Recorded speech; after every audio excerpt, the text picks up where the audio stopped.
사장님, 문 닫으세요. 오늘은 절대 열면 안 돼요. 민준의 목소리에는 절박함이 섞여 있었습니다. 거의 울부짖듯이 말하는 모습이 순자의 마음을 불안하게 만들었어요. 평소에 말수적던 청년이 이렇게까지 다급해하는 모습은 처음 보는 일이었거든요. 왜 그래? 무슨 일 있니? 천천히 말해봐. 순자는 민준의 어깨를 살짝 두드리며 진정시키려고 했습니다. 안 돼요. 정말 안 돼요. 꼴 많은 가게 문을 열면 절대 안 됩니다. 제발 제 말 좀 들어주세요. 순자는 민준의 모습을 찬찬히 살펴봤습니다. 후드 티셔츠는 평소보다 더 깊게 눌러쓰고 있었고 운동화도 진흙이 묻어 있었어요. 마치 어디선가 급하게 뛰어온 것 같았죠. 그리고 무엇보다 민준의 눈빛이 평소와 달랐습니다. 두려움과 걱정이 뒤섞인 표정이었어요. 민준아, 도대체 무슨 일인지 말해줘야 내가 알지 않겠니? 이렇게 새벽에 와서 가게 닫으라고 하면 어떻게 해야 할지 모르겠어. 순자의 목소리에도 걱정이 묻어났습니다. 민준은 잠시 망설이더니 주변을 살펴봤습니다. 혹시 누가 듣고 있는 건 아닌지 확인하는 것 같았어요. 그러고는 순자에게 더 가까이 다가와서 작은 목소리로 말했습니다. 사장님, 오늘 이 시장에 좋지 않은 일이 일어날 거예요. 그래서 가게를 열면 안 됩니다. 정말 위험해요. 좋지 않은 일? 무슨 소리니? 순자는 점점 더 혼란스러워졌습니다. 민준의 말이 구체적이지 않아서 무엇을 의미하는지 알 수가 없었거든요. 민준은 다시 한번 주변을 둘러본 후 더욱 작은 목소리로 속삭였습니다. 재개발과 관련된 일이에요. 오늘 밤에 뭔가 일어날 예정이었는데 계획이 바뀐 것 같아요. 그래서 더 빨리 온 거예요.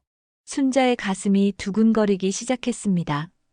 재개발과 관련된 일이라니 혹시 시장 상인들에게 해가 되는 일이 일어나는 건 아닐까요? 민준아, 너 혹시 재개발 회사 사람들이랑 연관이 있니? 순자가 조심스럽게 물어봤습니다. 민준의 얼굴이 더욱 굳어졌습니다. 오늘도 따뜻한 이야기로 찾아뵙게 되어 반갑습니다. 이야기가 시작되기 전에 무료인 구독과 좋아요 한 번씩 눌러주세요.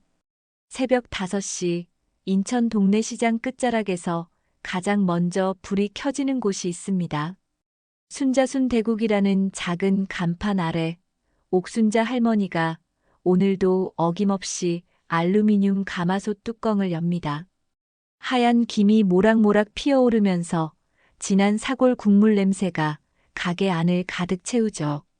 70둘의 나이에도 허리 한번 굽히지 않고 국자를 돌리는 순자의 손놀림은 여전히 능숙합니다. 라디오에서는 이미자의 동백 아가씨가 흘러나오고 있었습니다. 순자는 콧노래를 흥얼거리며 순대를 썰기 시작하죠. 칼질 소리가 리듬감 있게 도마 위에서 울려 퍼집니다. 가게 밖으로는 아직 어둠이 깔려 있지만 순자에게는 이 시간이 가장 평온합니다. 아무도 없는 조용한 새벽, 오직 끓는 국물 소리와 라디오 음악만이 정적을 깨뜨리고 있었거든요. 그런데 가게 앞을 바라보면 마음이 무거워집니다. 며칠 전부터 걸린 빨간 현수막이 바람에 펄럭이고 있었습니다. 동인천 재개발 구역 지정, 주민 설명에 참석 바랍니다라는 글씨가 선명하게 보이죠. 시장 상인들 사이에서는 벌써부터 보상금 이야기가 오가고 있었습니다. 누구는 이삽이라도 받으면 좋겠다고 하고 누구는 평생 장사한 곳을 떠날 수 없다고 합니다. 순자는 깊은 한숨을 내쉬며 순대를 국물에 넣습니다. 30년 전 남편과 함께 이 자리에 뿌리 내린 이후로 단 하루도 문을 닫은 적이 없었습니다. IMF 때도 남편이 세상을 떠났을 때도 아들이 서울로 떠날 때도 이 가마솥만은 꺼뜨리지 않았거든요. 손님들이 찾아와 따뜻한 국물 한 그릇 마시고 가는 모습을 볼 때마다 보람을 느꼈습니다. 가게 안을 둘러보면 세월의 흔적이 고스란히 남아 있습니다. 벽에 붙은 메뉴판의 글씨는 바래졌지만 여전히 정성스럽게 적혀 있고 플라스틱 의자들은 여러 번 수리한 자국이 선명하죠. 냉장고 위에는 단골 손님들이 보내준 감사 인사가 적힌 엽서들이 빼곡히 붙어 있습니다. 이 모든 것들이 순자에게는 소중한 추억이자 삶의 흔적이었어요. 순자는 국물간을 맞추면서 마음속으로 중얼거립니다. 재개발이 되면 정말 이 모든 것을 떠나야 할까요? 보상금을 받는다고 해도 이만한 자리를 다시 찾을 수 있을까요? 무엇보다 30년 동안 길러온 단골 손님들과의 정을 어떻게 놓을 수 있을까요? 마음 한구석이 답답해집니다. 6시가 되자 첫 손님이 나타납니다. 서민준이라는 27살 청년이었죠. 키가 크고 마른 체형에 항상 후드 티셔츠를 입고 다니는 민주는 벌써 석 달째 매일 같은 시간에 가게를 찾고 있었습니다. 인사는 간단히 고개만 끄덕이고 주문도 늘 똑같습니다. 순대국 하나 주세요. 목소리는 낮고 조용했지만 예의 바른 톤이었습니다. 민주는 구석자리에 앉아 묵묵히 국밥을 먹기 시작하죠. 한 숟가락씩 천천히 떠서 입에 넣고 김치도 조금씩만 집어먹습니다. 그리고 국물까지 깨끗하게 다 마신 후에는 빈 그릇을 설거지통에 조심스럽게 올려놓아요. 수저도 가지런히 정리해서 올리는 모습이 예의 바른 청년임을 보여주고 있었습니다. 순자는 민준을 볼 때마다 묘한 느낌을 받았습니다. 말은 거의 하지 않지만 예의는 바르고 무엇보다 밥 먹는 모습이 어디서 본 듯 익숙했거든요. 국물을 떠먹는 방식이나 김치를 집는 손짓까지도 말이죠. 그리고 가끔 국자를 들 때 보이는 민준의 손등에는 작은 화상 자국들이 여러 개 있었습니다. 요리를 하다 생긴 상처 같아 보였어요. 젊은 사람이 혼자 사니? 순자가 물어본 적이 있었지만 민주는 그저 고개만 끄덕일 뿐이었습니다. 가족은 어디 계시고? 하고 다시 물어봐도 대답은 없었죠. 순자도 더 이상 캐묻지 않았습니다. 각자 사연이 있을 테니까요. 하지만 민준의 모습에서 뭔가 슬픈 그림자를 느꼈습니다. 특히 밥을 다 먹고 나서 한참 동안 빈 그릇을 바라보며 생각에 잠기는 모습을 볼 때면 더욱 그랬어요. 마치 무언가 큰 고민이나 아픔을 안고 사는 것 같았거든요. 아침 해가 떠오르면서 시장이 서서히 활기를 띠기 시작합니다. 옆 가게 아주머니들이 하나둘 문을 열고 새벽 배송 온 채소들을 정리하는 소리가 들려오죠. 순자도 본격적인 하루 장사 준비를 시작합니다. 오늘도 많은 손님들이 찾아올 테니까요. 아직은 재개발 이야기가 현실로 다가올 거라는 생각은 하지 않고 있었습니다. 순자는 오늘도 변함없이 국물을 끓이고 민주는 조용히 아침을 먹고 갔죠. 평범한 일상이 계속될 거라고 믿으면서 말입니다. 하지만 변화의 바람은 이미 시장 골목 사이로 스며들기 시작하고 있었어요. 며칠 후 새벽 순자는 평소와 다른 소리에 잠을 깼습니다. 딸랑딸랑 가게 문 앞 초인종이 계속해서 울리고 있었거든요. 시계를 보니 새벽 4시 반, 아직 가게 문을 열기도 전 시간이었습니다. 순자는 급하게 옷을 걸치고 가게로 내려갔어요. 혹시 응급 상황이라도 생긴 건 아닐까 싶어서 말이죠. 문을 열자마자 순자는 깜짝 놀랐습니다. 민준이 가게 앞에 서 있었거든요. 하지만 평소의 차분한 모습과는 전혀 달랐습니다. 얼굴은 창백했고 눈에는 초조함이 가득했어요. 손도 미세하게 떨리고 있었죠. 마치 큰일이라도 난 것처럼 보였습니다. 민준아, 무슨 일이니? 이 시간에 왜? 순자가 말을 채 마치기도 전에 민준이 다급하게 말을 끊었습니다. 사장님, 문 닫으세요. 오늘은 절대 열면 안 돼요. 민준의 목소리에는 절박함이 섞여 있었습니다. 거의 울부짖듯이 말하는 모습이 순자의 마음을 불안하게 만들었어요. 평소에 말수 적던 청년이 이렇게까지 다급해하는 모습은 처음 보는 일이었거든요. 왜 그래? 무슨 일 있니? 천천히 말해봐. 순자는 민준의 어깨를 살짝 두드리며 진정시키려고 했습니다. 하지만 민준은 계속해서 고개를 가로저었습니다. 안 돼요. 정말 안 돼요. 오늘만은 가게 문을 열면 절대 안 됩니다. 제발 제 말 좀 들어주세요. 순자는 민준의 모습을 찬찬히 살펴봤습니다. 후드 티셔츠는 평소보다 더 깊게 눌러쓰고 있었고 운동화도 진흙이 묻어 있었어요. 마치 어디선가 급하게 뛰어온 것 같았죠. 그리고 무엇보다 민준의 눈빛이 평소와 달랐습니다. 두려움과 걱정이 뒤섞인 표정이었어요. 민준아, 도대체 무슨 일인지 말해줘야 내가 알지 않겠니? 이렇게 새벽에 와서 가게 닫으라고 하면 어떻게 해야 할지 모르겠어. 순자의 목소리에도 걱정이 묻어났습니다.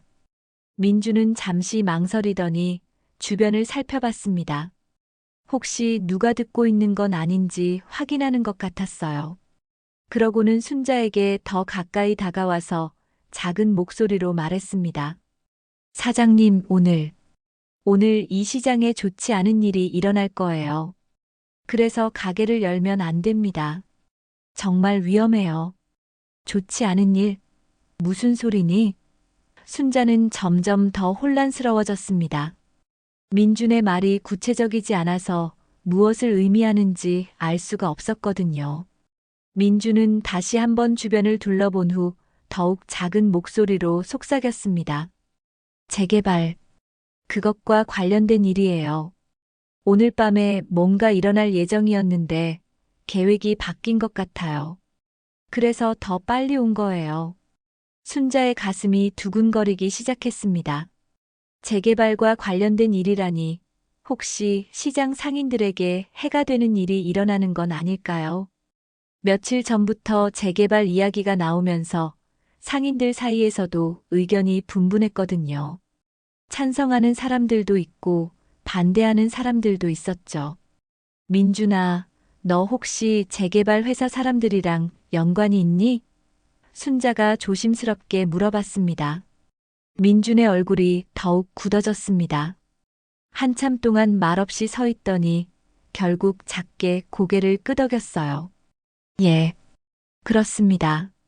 하지만 제가 원해서 한 일은 아니에요.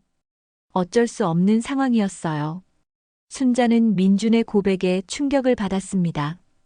석 달 동안 매일 아침 가게를 찾아와 조용히 국밥을 먹던 청년이 재개발 회사와 관련이 있다니요. 그런데 지금 이렇게 자신에게 위험을 알려주러 온 것을 보면 나쁜 사람은 아닌 것 같았어요. 그럼 너는 왜 나한테 이런 말을 하는 거니? 재개발 회사 편이라면 가만히 있으면 될 텐데. 순자의 목소리에는 의문이 가득했습니다. 민주는 순자를 똑바로 바라보며 말했습니다. 사장님이 좋은 분이시라서요. 저한테 따뜻한 국밥도 주시고 별말 없이 받아주셨잖아요. 그런 분이 다치시는 건 못 봐요. 순자의 마음이 복잡해졌습니다. 민준의 진심은 느껴졌지만 구체적으로 어떤 위험이 있는지 알 수가 없었어요.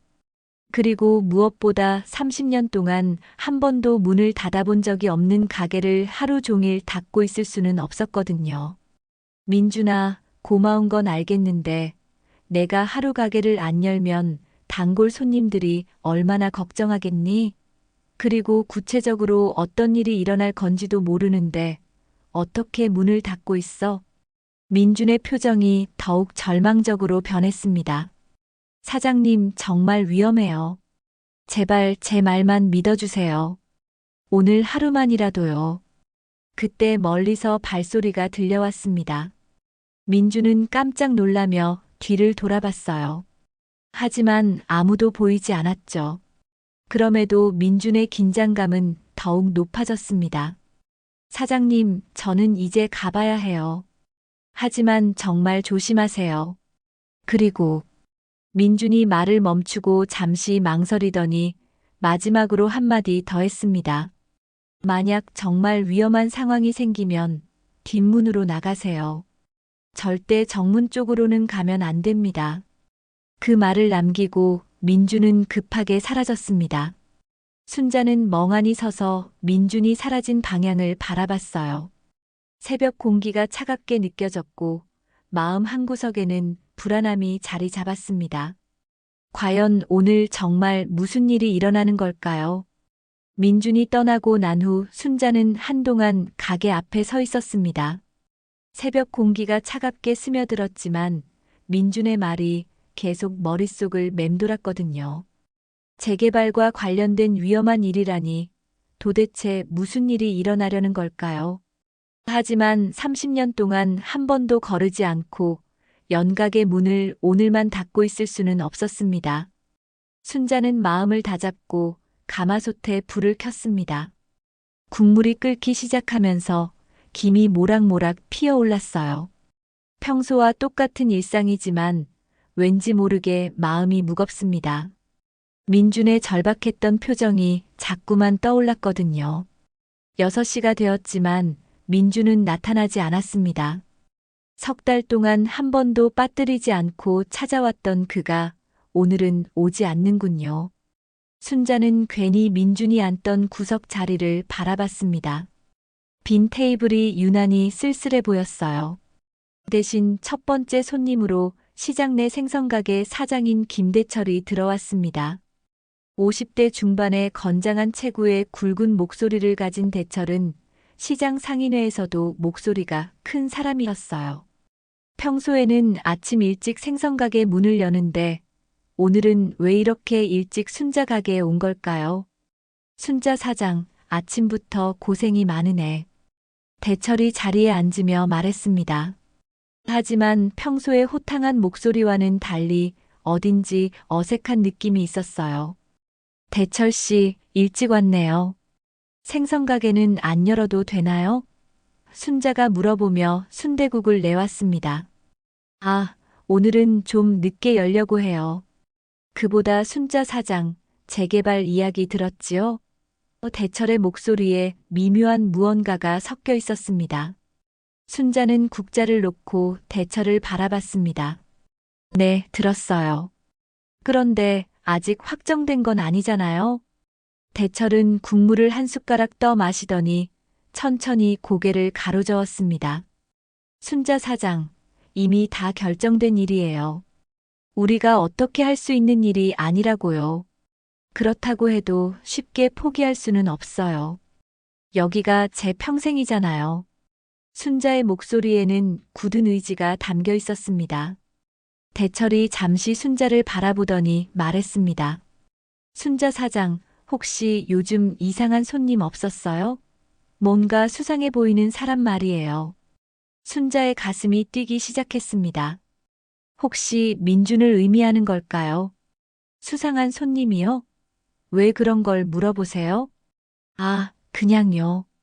요즘 시국이 시국이니까 조심해야 한다고 생각해서요. 특히 젊은 사람들 중에 재개발 회사에서 보낸 사람들이 있을 수도 있거든요. 대철의 눈빛이 날카로워졌습니다. 순자는 민준의 말이 떠올랐습니다. 재개발 회사와 관련이 있다고 했던 그 말이요. 하지만 대철에게 그 이야기를 할 수는 없었어요. 민준이 위험해질 수도 있으니까요. 아니요, 별다른 손님은 없었어요.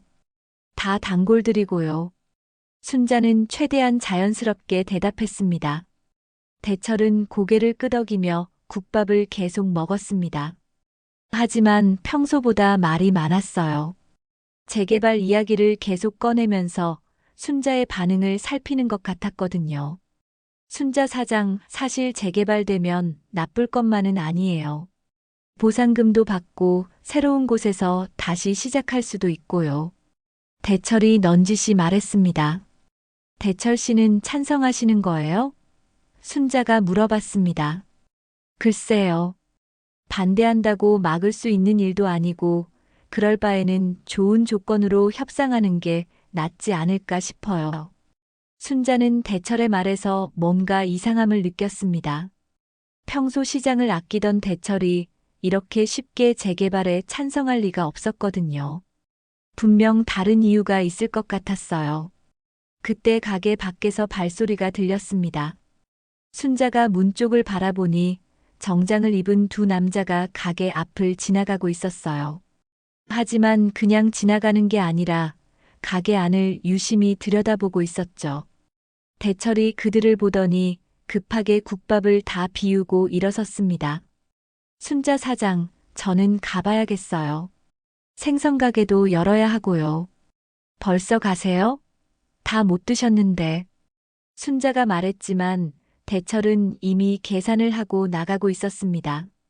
대철이 나간 후 순자는 혼자 남겨진 가게에서 불안함을 느꼈습니다. 오늘 아침부터 모든 게 평소와 달랐거든요. 민준의 경고, 대철의 이상한 행동, 그리고 정장 입은 사람들까지 뭔가 큰 변화가 일어나고 있는 것 같았어요. 순자는 라디오 볼륨을 높였습니다. 평소 듣던 트로트가 흘러나왔지만 마음을 진정시키는 데는 도움이 되지 않았어요. 민준의 말이 계속 맴돌았거든요. 정말 위험한 일이 일어나는 걸까요? 시간이 흘러 9시가 되자 평소라면 북적여야 할 시장이 유난히 조용했습니다. 순자는 가게 밖을 내다봤어요. 몇몇 가게들이 문을 열지 않고 있었고 길을 걷는 사람들도 평소보다 적었죠. 그때 순자의 핸드폰이 울렸습니다. 같은 시장 내 반찬 가게를 하는 친구 길자에게서 온 전화였어요. 순자야, 너 가게 열었니? 응, 왜? 오늘 좀 이상하지 않아? 손님도 없고 몇 가게는 아예 문도 안 열었더라고. 순자는 길자의 말에 더욱 불안해졌습니다. 정말 뭔가 일어나고 있는 게 분명했어요. 민준의 경고가 현실이 되어가는 것 같았거든요. 하지만 아직 구체적으로 어떤 일인지는 알 수 없었습니다. 순자는 가마솥 앞에 서서 끓고 있는 국물을 바라봤어요. 평범한 일상 속에 스며든 불안감이 점점 커져가고 있었습니다. 오후가 되자 시장 분위기가 더욱 이상해졌습니다. 평소라면 점심시간 손님들로 북적여야 할 순자 순대국에는 발길이 뜸했어요. 몇 명의 단골 손님들이 와서 밥을 먹긴 했지만 모두들 어딘지 모르게 불안한 표정이었습니다. 마치 무언가 큰일이 일어날 걸 알고 있는 것처럼 말이죠. 순자는 가게 청소를 하면서 계속 밖을 내다봤습니다. 정장 입은 사람들이 오가는 모습이 자주 보였고 그들은 각 가게마다 들르면서 뭔가 이야기를 나누고 있었어요. 하지만 너무 멀어서 무슨 말을 하는지는 들리지 않았습니다. 2시쯤 되어서야 길자가 가게로 찾아왔습니다. 평소보다 안색이 좋지 않았고 표정도 심각해 보였어요. 길자는 순자와 함께 시장 생활을 시작한 오랜 친구였습니다. 서로의 속마음을 다 아는 사이였죠. 순자야, 큰일 났어. 길자가 자리에 앉자마자 말했습니다. 왜, 무슨 일인데? 순자가 길자에게 물 한 잔을 내주며 물어봤습니다. 길자는 주변을 살피더니 목소리를 낮춰 말했습니다. 재개발 회사에서 사람들이 와서 각 가게마다 돌아다니고 있어. 협조하면 좋은 조건으로 보상해 주겠다고 하면서 말이야. 순자의 가슴이 두근거리기 시작했습니다. 민준이 경고했던 일이 벌어지고 있는 것 같았어요. 그래서 다들 어떻게 한다는 거야? 그게 문제야. 절반은 찬성하고 절반은 반대하고 있어. 특히 대철이가 적극적으로 찬성편에서 설득하고 다니더라고. 길자의 목소리에는 걱정이 가득했습니다. 순자는 아침에 만난 대철의 모습을 떠올렸습니다. 분명 뭔가 이상했었어요. 평소에 대철답지 않게 재개발에 대해 긍정적으로 말했었거든요. 대철이가 그 사람이 왜 갑자기 그러는 거야? 평소에는 시장을 그렇게 아꼈는데. 순자가 의아해하며 말했습니다. 길자가 고개를 가로저었습니다. 나도 모르겠어. 하지만 확실한 건 재개발 회사에서 뭔가 조건을 제시한 것 같아. 대철이 말로는 보상금도 많이 준다고 하고 새로운 곳에서 다시 시작할 수 있게 도와준다고 하더라고. 순자는 마음이 복잡해졌습니다. 재개발 자체가 나쁜 건 아니지만 이런 식으로 밀어붙이는 게 마음에 들지 않았어요. 무엇보다 30년 동안 쌓아온 추억과 정을 하루아침에 포기할 수는 없었거든요. 길자야, 너는 어떻게 할 거야? 순자가 조심스럽게 물어봤습니다. 길자는 잠시 망설이더니 한숨을 쉬었습니다. 솔직히 말하면 흔들리고 있어. 나이도 이제 60이 넘었고 몸도 예전 같지 않잖아. 보상금 받아서 편하게 살 수도 있고. 순자는 길자의 마음을 이해할 수 있었습니다. 나이가 들수록 체력적으로 힘들어지는 건 사실이니까요. 하지만 자신은 달랐어요. 이곳이 바로 남편과의 추억이 서려 있는 곳이고 아들을 키운 곳이며 수많은 손님들과 정을 나눈 소중한 공간이었거든요. 나는 여기 떠날 수 없어. 이곳이 내 전부야. 순자의 목소리에는 확고한 의지가 담겨 있었습니다. 길자가 순자의 손을 잡았습니다. 순자야, 마음은 이해하지만 현실적으로 생각해봐. 우리 둘이서 재개발을 막을 수 있겠어? 이미 결정된 일이라고 하잖아. 그때 가게 문이 열리면서 대철이 들어왔습니다. 뒤따라 정장 입은 남자 한 명도 함께 들어왔어요. 순자와 길자는 깜짝 놀라며 그들을 바라봤습니다. 순자 사장, 길자 사장, 두 분 다 계시네요. 좋은 기회입니다. 대철이 평소와는 다른 어조로 말했습니다. 정장 입은 남자가 앞으로 나서며 인사했습니다. 안녕하세요. 저는 동인천 개발회사 김 부장이라고 합니다. 오늘 두 분께 좋은 제안을 드리러 왔습니다. 순자는 민준의 경고가 떠올랐습니다. 재개발 회사 사람들이 온 거였어요. 하지만 생각보다 위협적이지는 않아 보였습니다. 오히려 정중한 태도로 접근하고 있었거든요. 길자가 서류를 받아 들여다봤습니다. 보상금 액수를 보더니 눈이 커졌어요. 예상보다 훨씬 많은 금액이었거든요. 와, 이렇게 많이 주신다고요? 길자의 목소리에 놀라움이 섞여 있었습니다. 김 부장이 미소를 지으며 고개를 끄덕였습니다. 네, 저희도 상인 여러분들의 어려움을 잘 알고 있습니다. 그래서 최대한 좋은 조건으로 제안 드리는 거예요. 대철이 순자를 바라보며 말했습니다. 순자 사장, 이런 기회가 또 있겠어요? 받으면 되잖아요. 하지만 순자는 고개를 가로저었습니다. 미안하지만 저는 관심 없어요. 이곳을 떠날 생각이 없거든요. 김 부장의 표정이 살짝 굳어졌습니다. 하지만 여전히 정중한 태도를 유지했어요. 순자 사장님, 너무 성급하게 결정하지 마세요. 충분히 생각해 보시고 결정하셔도 늦지 않습니다. 길자가 순자를 바라보며 말했습니다. 순자야, 대철 씨 말이 맞아. 언니 도장 찍으면 이사비 나누자 했잖아. 우리 오랜 친구인데 함께 좋은 곳으로 이사 가자. 순자의 마음이 아팠습니다. 오랜 친구인 길자마저 재개발 편에 서는 것 같았거든요. 길자야, 넌 내 사람이라 믿었는데. 분위기가 어색해졌습니다. 김 부장이 서류를 정리하며 일어났어요. 오늘은 이만 가보겠습니다. 순자 사장님, 다시 한번 생각해 보세요.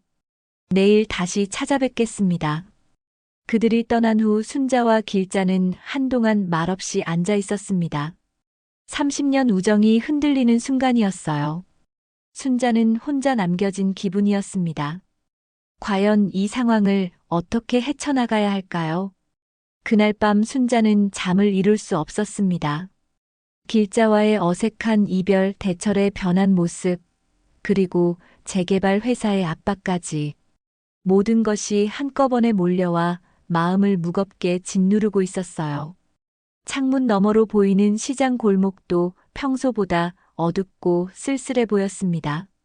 새벽 4시 순자는 결국 잠을 포기하고 일어났습니다. 가게로 내려가 국물을 우리면서 마음을 달래려고 했어요. 하지만 가마솥 앞에 서 있어도 평소 같은 평안함이 느껴지지 않았습니다. 오히려 불안감만 더해졌죠. 5시가 되어 가게 문을 열자 이상한 냄새가 났습니다. 기름 타는 냄새 같기도 하고 뭔가 탄 냄새 같기도 했어요. 순자는 코를 킁킁거리며 냄새의 출처를 찾아봤지만 어디서 나는 건지 알 수 없었습니다. 6시가 되어도 민주는 나타나지 않았습니다. 이틀째 연속으로 오지 않는 거였어요. 순자는 걱정이 되기 시작했습니다.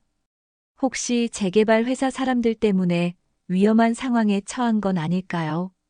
민준이 앉던 구석 자리를 바라보며 괜히 마음이 허전했습니다. 7시쯤 첫 손님이 들어왔는데 평소 보지 못했던 사람이었습니다. 중년 남자였는데 눈빛이 예사롭지 않았어요. 순대국을 주문하고는 가게 안을 유심히 둘러봤습니다. 마치 뭔가를 찾는 것 같았죠. 사장님, 여기 오래 하셨나요? 남자가 갑자기 물어봤습니다. 네, 30년째 하고 있어요. 순자가 대답했습니다. 그럼 이 근처 상황을 잘 아시겠네요. 혹시 요즘 이상한 사람 못 봤어요? 젊은 남자인데 매일 아침에 왔다고 하던데요. 순자의 심장이 쿵 떨어지는 것 같았습니다. 분명 민준을 찾는 거였어요. 하지만 아무렇지 않은 척 해야 했습니다. 젊은 남자요? 손님들이 워낙 많아서 잘 기억이 안 나네요. 남자는 순자의 얼굴을 한참 바라보더니 국밥을 몇 숟가락 먹고 일어났습니다. 맛있게 잘 먹었습니다. 혹시 그 사람 보시면 연락 좀 해주세요. 명함을 하나 놓고 갔어요. 순자는 명함을 집어들었습니다. 동인천 개발회사 보안팀 박 과장이라고 적혀 있었어요. 민준이 정말 위험한 상황에 있는 게 분명했습니다. 순자는 명함을 서랍 깊숙이 넣어두었어요. 점심시간이 되자 길자가 찾아왔습니다. 어제와는 달리 표정이 밝아 보였어요. 손에는 서류 봉투를 들고 있었습니다.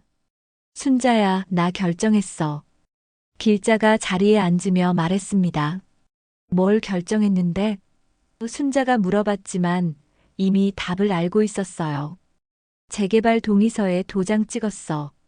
어차피 막을 수도 없는 일이고 보상금도 나쁘지 않더라고. 길자의 목소리에는 안도감이 섞여 있었습니다.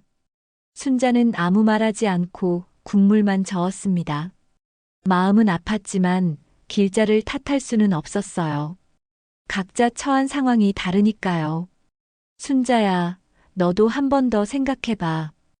혼자서는 정말 힘들 거야. 길자가 걱정스러운 목소리로 말했습니다. 난 여기서 죽을 거야. 다른 곳은 생각 안 해. 순자의 목소리는 단호했습니다. 길자가 한숨을 쉬며 일어났습니다. 그럼 어쩔 수 없지. 하지만 힘들면 언제든 연락해. 길자가 떠난 후 순자는 혼자 가게에 앉아 있었습니다. 30년 동안 함께해온 친구들이 하나둘 떠나가는 기분이었어요. 마치 세상에 혼자 남겨진 것 같았습니다. 오후 4시쯤 되어서 이상한 일이 벌어졌습니다. 시장 곳곳에서 셔터 내리는 소리가 들려왔거든요. 평소보다 훨씬 일찍 문을 닫는 가게들이 늘어났어요. 순자는 가게 밖으로 나가봤습니다. 시장 골목이 평소와 달리 한산했습니다. 절반 이상의 가게가 이미 문을 닫았고 길을 걷는 사람들도 거의 없었어요. 마치 유령 마을 같은 분위기였습니다. 순자는 불안한 마음으로 가게로 돌아왔습니다. 혼자 남은 가게에서 라디오 볼륨을 높였어요. 이미자의 노래가 흘러나왔지만 평소 같은 위안이 되지 않았습니다. 저녁 6시 대철이 몇 명의 사람들과 함께 가게로 들어왔습니다. 모두 정장을 입고 있었고 그중 한 명은 어제 만났던 김 부장이었어요. 순자 사장, 마지막으로 한 번 더 기회를 드리러 왔습니다. 김 부장이 정중하게 말했습니다. 아직도 안 하신다는 거예요? 대철이 답답한 듯 물어봤습니다. 순자는 고개를 저었습니다. 제 마음은 변하지 않아요. 여기가 제 집이에요. 김 부장의 표정이 차갑게 변했습니다. 순자 사장님, 혼자서는 장사를 계속하기 어려울 텐데요. 이미 대부분의 상인들이 동의했거든요. 순자는 가게 안을 둘러봤습니다. 남편과 함께 닦았던 벽, 아들이 어릴 때 뛰어다니던 바닥, 수많은 손님들의 웃음소리가 울려 퍼졌던 공간. 이 모든 것을 포기할 수는 없었어요. 그래도 안 해요. 마지막까지 여기 있을 거예요. 순자의 목소리에는 결연함이 담겨 있었습니다. 김 부장이 서류를 가방에 넣으며 일어났습니다. 그럼 어쩔 수 없네요. 내일부터는 상황이 달라질 수도 있다는 점 양해 부탁드립니다. 그들이 떠난 후 순자는 혼자 남았습니다. 가게 밖은 이미 어둠이 내려앉고 있었고 시장은 더욱 조용해졌어요. 순자는 내면의 독백을 시작했습니다. IMF 때부터 이소 지켰다. 남편 보내고 아들 떠나보내고 여기까지 왔는데 이렇게 끝낼 수는 없어. 이곳에는 내 인생이 고스란히 담겨 있어. 힘들어도 혼자라도 끝까지 지켜낼 거야. 밤이 깊어가면서 순자는 더욱 외로워졌습니다. 하지만 포기할 수는 없었어요. 이곳이 바로 자신의 전부였으니까요. 다음 날 새벽 순자는 평소보다 일찍 일어났습니다. 밤새 뒤척이다 보니 잠이 깊게 들지 않았거든요. 가게로 내려가 불을 켜자 어제와는 다른 분위기가 느껴졌어요. 시장이 너무 조용했습니다. 평소라면 새벽부터 들려오는 다른 가게들의 소음도 없었죠. 국물을 우리면서 순자는 계속 가게 밖을 내다봤습니다. 혹시 민준이 나타나지 않을까 하는 마음이었어요. 사흘째 보지 못한 그가 걱정되기 시작했거든요. 재개발 회사 사람들이 찾고 있다는 것을 생각하면 더욱 불안했습니다. 6시가 되어도 민준은 오지 않았습니다. 대신 이상한 일이 벌어졌어요. 가게 앞으로 검은색 승용차 한 대가 천천히 지나가면서 멈춰 섰습니다. 차 안에서 누군가 가게를 지켜보고 있는 것 같았죠. 순자는 괜히 긴장이 되었습니다. 10분 정도 후에 차가 떠났지만 순자의 불안감은 더욱 커졌어요. 분명 재개발 회사에서 자신을 감시하고 있는 것 같았거든요. 혹은 민준을 찾기 위해 가게를 주시하는 것일 수도 있었고요. 그런데 7시쯤 가게 뒷문 쪽에서 작은 소리가 들렸습니다. 톡톡, 누군가 뒷문을 두드리는 소리였어요. 순자는 조심스럽게 뒷문으로 가서 문을 열었습니다. 민준이 서 있었습니다. 하지만 모습이 말이 아니었어요. 얼굴에는 멍이 들어 있었고 입술도 터져 있었습니다. 옷도 찢어져 있고 전체적으로 많이 다친 모습이었죠. 민준아, 이게 무슨 일이야? 순자가 깜짝 놀라며 민준을 가게 안으로 들였습니다. 민준은 비틀거리며 의자에 앉았어요. 사장님, 죄송합니다. 이런 모습으로 와서. 그런 소리 말고 누가 이렇게 한 거야? 병원부터 가야지. 순자는 민준의 상처를 보며 안타까워했습니다. 괜찮아요. 병원은 안 돼요. 들킬 수 있어요. 민준이 고개를 가로저었습니다. 순자는 구급 상자를 가져와 민준의 상처를 닦아주기 시작했습니다. 소독약을 바를 때마다 민준이 아파하는 모습이 안쓰러웠어요. 마치 자식을 돌보는 어머니 같은 마음이었습니다. 민준아, 도대체 무슨 일인지 말해줄 수 있니? 재개발 회사 사람들이 너를 찾더라. 순자가 조심스럽게 물어봤습니다.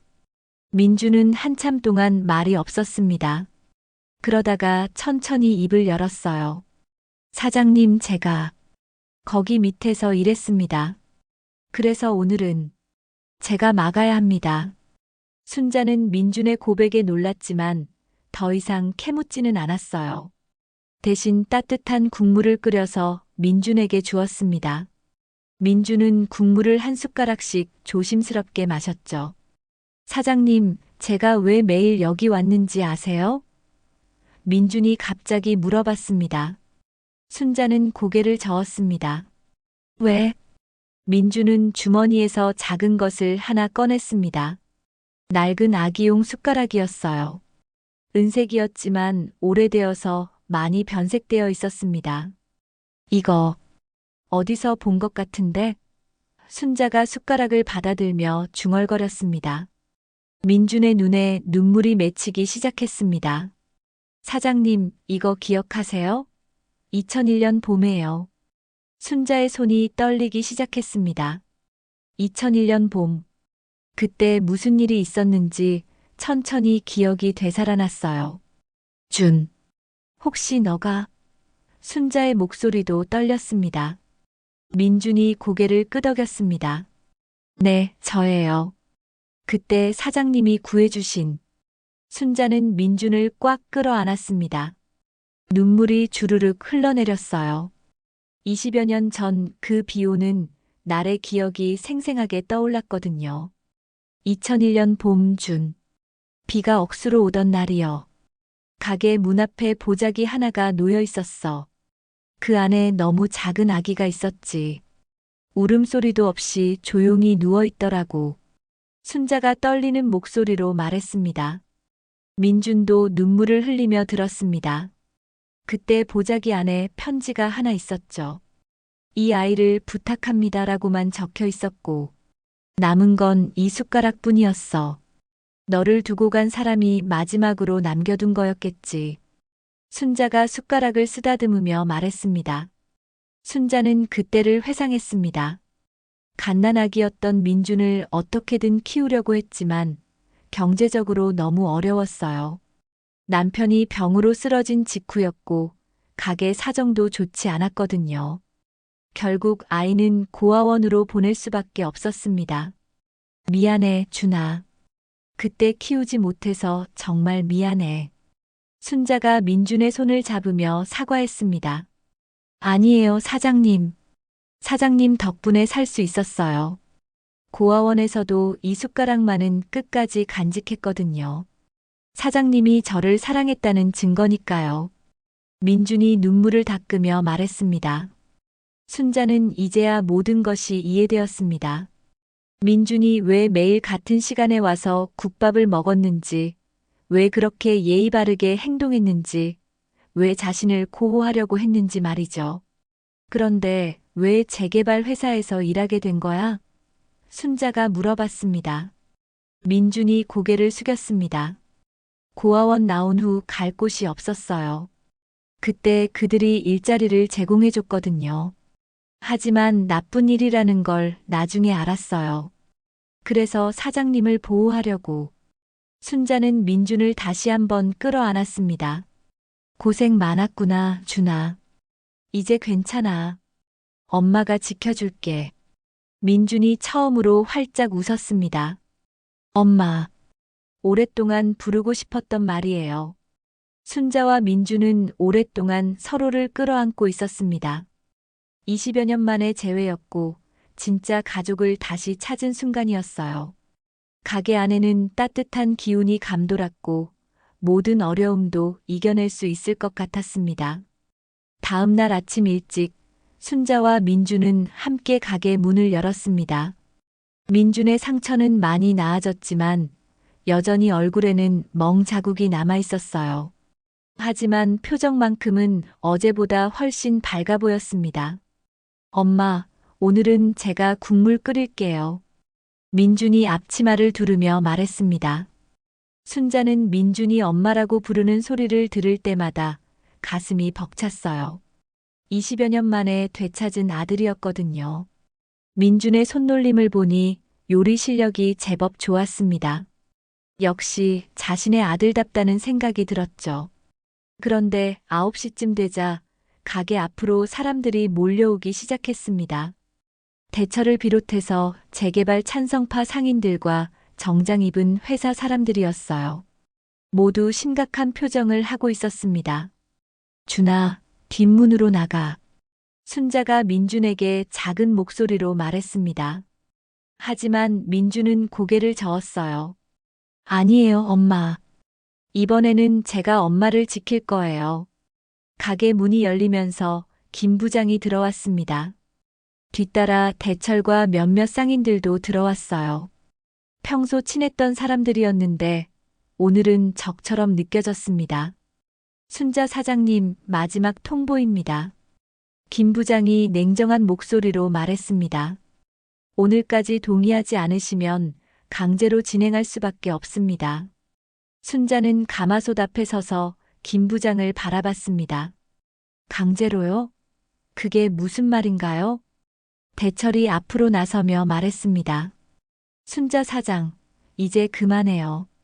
혼자서 뭘 할 수 있다고 그래요?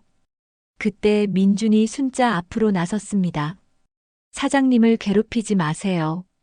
김 부장이 민준을 보더니 얼굴이 굳어졌어요. 서민준, 여기서 뭐 하는 거야? 제가 여기 있을 이유가 있습니다. 민준이 당당하게 대답했습니다. 김 부장이 손짓하자 뒤에 서 있던 사람들이 앞으로 나왔어요. 민준아, 넌 우리 편이잖아. 왜 이러는 거야? 민준은 순자의 손을 꼭 잡았습니다. 저는 더 이상 당신들 편이 아니에요. 이곳은 제 엄마의 가게예요. 순자는 민준의 말에 힘을 얻었습니다. 더 이상 혼자가 아니었거든요. 아들이 곁에 있었고 함께 싸울 수 있었어요. 그때 가게 밖에서 웅성거리는 소리가 들렸습니다. 시장 어르신들이 하나둘 모여들고 있었어요. 순자의 상황을 걱정해서 온 것 같았습니다. 뭔 소리가 이리 크냐? 70 넘은 박 할아버지가 가게로 들어오셨습니다. 김 부장이 인상을 찌푸렸습니다. 어르신, 이건 사업상 문제니까 신경 쓰지 마세요. 하지만 박 할아버지는 꿈쩍도 하지 않았어요. 사업이고 뭐고 우리 시장 일인데 왜 신경 쓰지 말라고 하는 거야?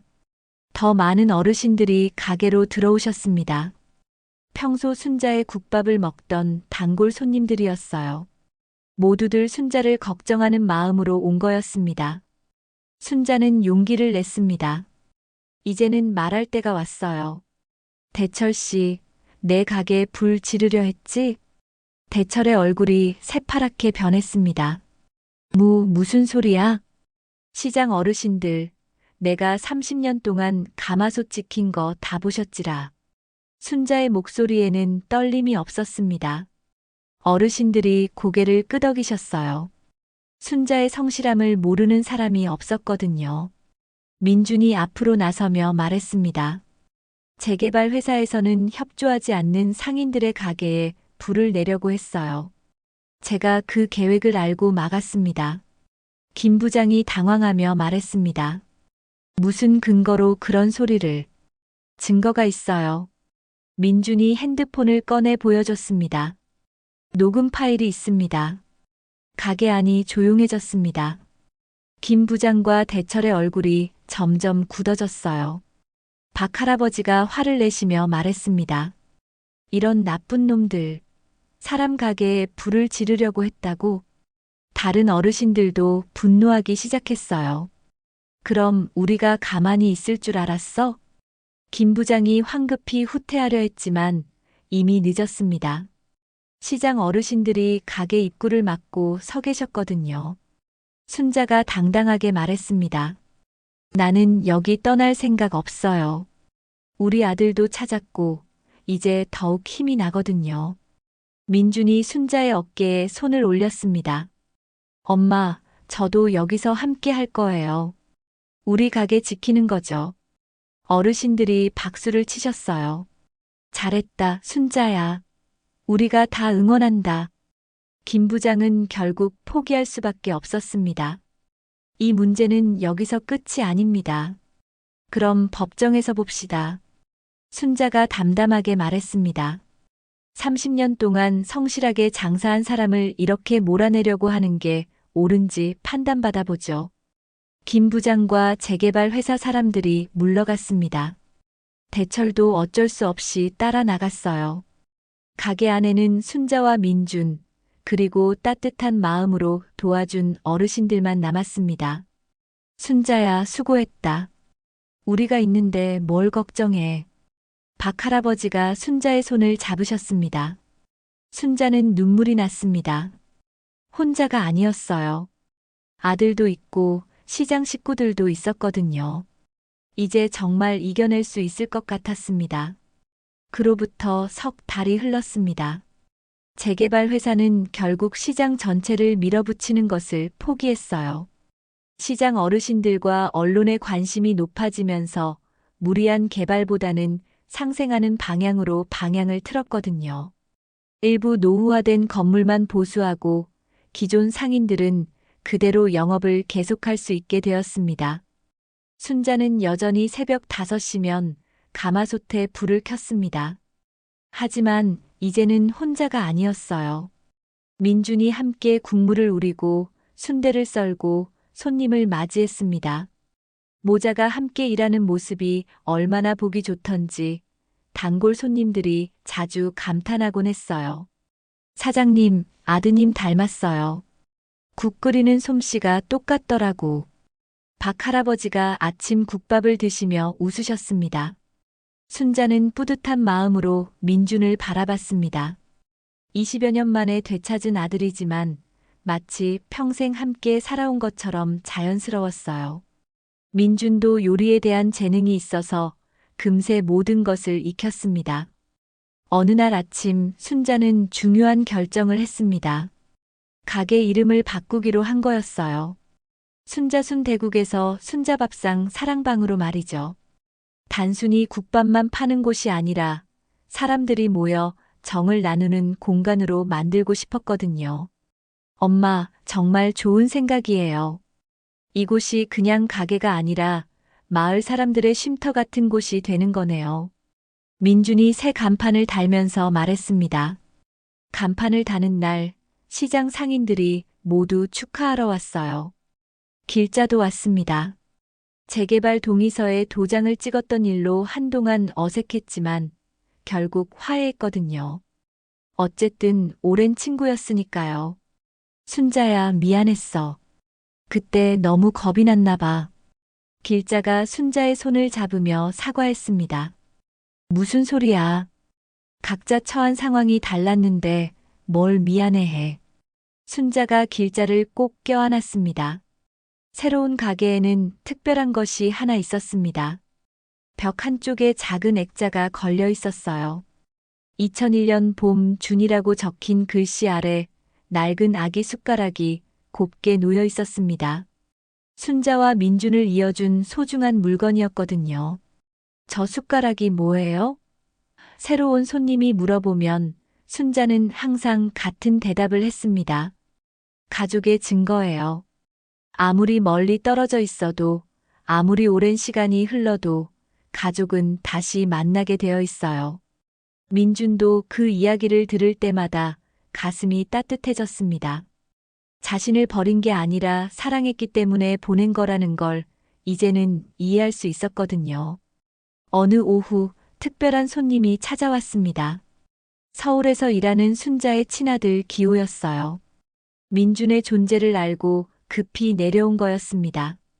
어머니, 이게 무슨 일이에요? 갑자기 아들이 생겼다니. 기호가 당황하며 말했습니다. 순자가 차근차근 설명해줬어요. 2001년 봄의 일부터 시작해서 최근까지 있었던 모든 일을 말이죠.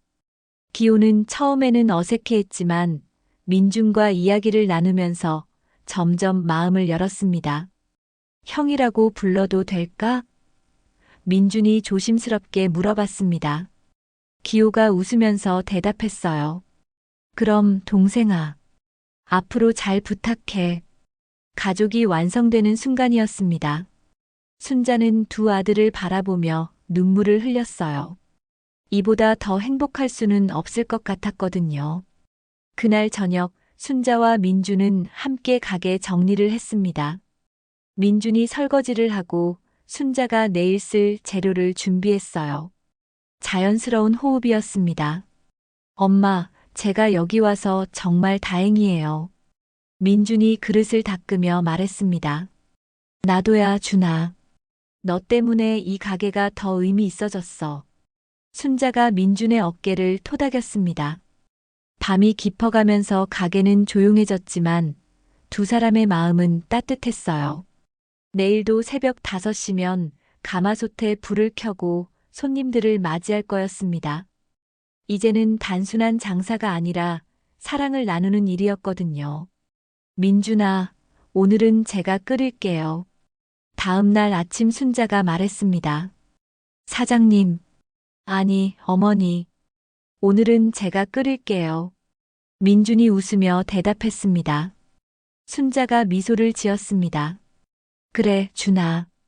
국물은 불 조절이 반이여. 사람 사는 것도 너무 끓이지 말고 너무 식히지도 말고. 민준이 고개를 끄덕였습니다. 어머니의 말씀 하나하나가 소중한 가르침이었어요.